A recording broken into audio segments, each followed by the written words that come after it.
ಹೌದು.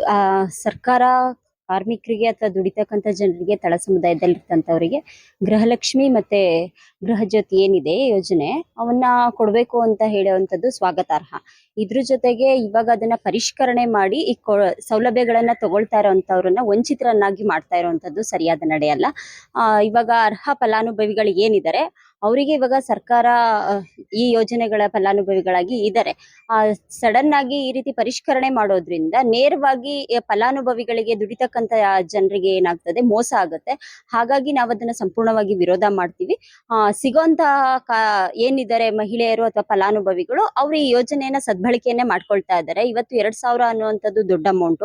ಇವತ್ತಿನ ಬೆಲೆ ಏರಿಕೆ ಆಗಿರ್ಬೋದು, ದಿನನಿತ್ಯದ ಬಳಕೆ ವಸ್ತುಗಳಲ್ಲಾಗಿರ್ಬೋದು, ಮಕ್ಕಳ ವಿದ್ಯಾಭ್ಯಾಸ ಎಲ್ಲವಕ್ಕೂ ಕೂಡ ಈ 2,000 ರೂಪಾಯಿ ಏನಿದೆ ಅದು ಅವರಿಗೆ ಅತ್ಯಮೂಲ್ಯವಾದದ್ದು. ಸೊ ಅದನ್ನ ಇವಾಗ ಸರ್ಕಾರ ಕಂಟಿನ್ಯೂ ಮಾಡಬೇಕು. ಕೊಡುವಂತಹ ಫಲಾನುಭವಿಗಳು ಏನಿದ್ದಾರೆ ಅರ್ಹ ಫಲಾನುಭವಿಗಳು ಅವರಿಗೆ ಅದ್ ನೀಡಬೇಕು ಅಂತೇಳಿ ನಾವು ಈ ಮೂಲಕ ಒತ್ತಾಯವನ್ನ ಮಾಡ್ತೀವಿ. ಖಂಡಿತ ವಂಚನೆ ಆಗುತ್ತೆ ಅನ್ನೋಂಥದ್ದು. ಯಾಕೆ ಉಳ್ಳವರು ಇರ್ತಾರೆ, ಇಲ್ದಲೇ ಇದ್ದವರು ಇದ್ದಾರೆ.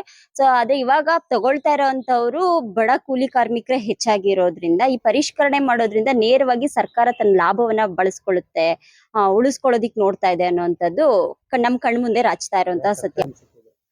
ಹೌದು. ಸರ್ಕಾರ ಇವಾಗ ಹೆಚ್ಚಿನದಾಗಿ ಹಣ ಅದಕ್ಕೆ ಸದ್ಬಳಕೆ ಮಾಡ್ತಾ ಇರೋದ್ರಿಂದ ತನ್ನನ್ನ ತಾನು ಉಳಿಸ್ಕೊಳ್ಳೋದಿಕ್ಕೆ ಅಥವಾ ಇದರಿಂದ ಒಂದಷ್ಟು ಅಮೌಂಟ್ ಅನ್ನ ಉಳಿಸೋದಿಕ್ಕೆ ಸರ್ಕಾರ ಈ ತರ ಏಕಾಏಕಿ ನಿಲುವುಗಳನ್ನ ತಗೊಳ್ತಾ ಇದೆ ಅನ್ನುವಂಥದ್ದು ನಮ್ಮ ಅಭಿಪ್ರಾಯ. ಗೃಹಲಕ್ಷ್ಮಿ ಗೃಹಜ್ಯೋತಿ ಅನ್ನುವಂಥದ್ದು ಈಗ ಆಲ್ರೆಡಿ ಆನ್ಲೈನ್ ಅಪ್ಲಿಕೇಶನ್ ಮೂಲಕನೇ ಇವಾಗೆಲ್ಲ ತಗೊಂಡಿರುವಂತದ್ದು.